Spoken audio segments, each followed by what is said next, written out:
এই মুহূর্তের পাওয়া আলু নিয়ে সবচেয়ে বড় খবর, ফের ধর্মঘটের ডাক রাজ্যের আলু ব্যবসায়ীদের। নতুন করে আলুর আকাল শুরুর আশঙ্কার রাজ্যে। তো ফের কবে থেকে ধর্মঘটের ডাক দিয়েছে প্রগতিশীল আলু ব্যবসায়ী সমিতি?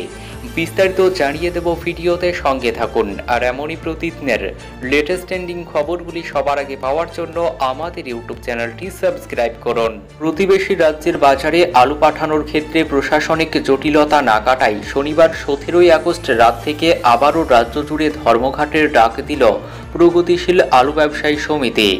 শনিবার 17ই আগস্ট রাত থেকে রাজ্যের হিমঘরগুলি থেকে সংরক্ষিত আলু বাজারে পাঠানো বন্ধ হতে চলেছে। ফলে আগামী সপ্তাহের গোড়াতেই বাংলার বাজারে বাজারে আবারও আলুর আকালের আশঙ্কা।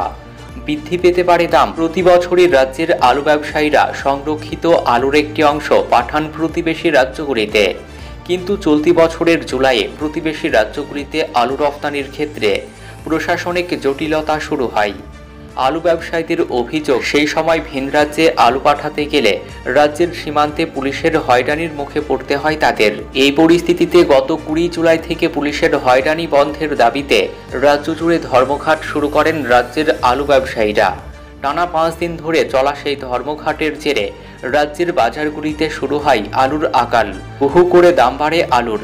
শেষ পর্যন্ত রাজ্যের পঞ্চায়েত মন্ত্রী প্রদীপ মজুমদার এবং কৃষি বিপণন মন্ত্রী বেচারাম মান্নার সঙ্গে বৈঠকে সমস্যার সমাধানের আশ্বাস মেলায় ধর্মঘট প্রত্যাহার করে নেয় আলু ব্যবসায়ী সমিতি। কিন্তু সেই ধর্মঘট 1 মাস যেতে না যেতেই আবারও রাজ্য জুড়ে কর্মবিরতির কথা ঘোষণা করল প্রগতিশীল আলু ব্যবসায়ী সমিতি। শনিবার 17ই আগস্ট সমিতির রাজ্য কমিটির উপদেষ্টা বিভাস দে বলেন, ভিন রাজ্যে আলু রফতানির ক্ষেত্রে তৈরি হওয়া সমস্যা দ্রুত মিটিয়ে ফেলার আশ্বাস দিয়েছিলেন রাজ্য সরকার। গত 1 মাস ধরে বারংবার বিষয়টি রাজ্য সরকারের বিভিন্ন স্তরের নজরে আনলেও পরিস্থিতির বিন্দুমাত্র বদল হয়নি। বর্তমানে শুধু ভিন রাজ্যেই নয়, এই রাজ্যের বিভিন্ন জেলায় আলু পরিবহনের ক্ষেত্রে চূড়ান্ত সমস্যার মুখে পড়তে হচ্ছে আমাদের। এই প্রতিবাদে শনিবার রাত থেকে রাজ্যে আবার ফের কর্মবিরতি শুরু করতে আমরা বাধ্য হচ্ছি।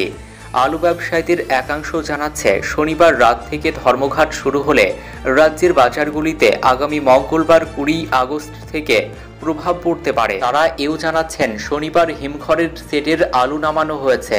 এই আলু শুকিয়ে বাজারে আসতে রবিবার থেকে সোমবার লেগে যাবে। কিন্তু ধর্মঘট শুরু হলে রবিবার আর হিমঘর থেকে আলু নামানো হবে না। ফলে আগামী মঙ্গলবার 20 আগস্ট খোলা বাজারে আর আলু আসবে না, যার প্রত্যক্ষ প্রভাব পড়বে বাজারে। সেক্ষেত্রে পুজোর আগে আবারও এক দফা আলুর দাম বৃদ্ধি পেতে পারে।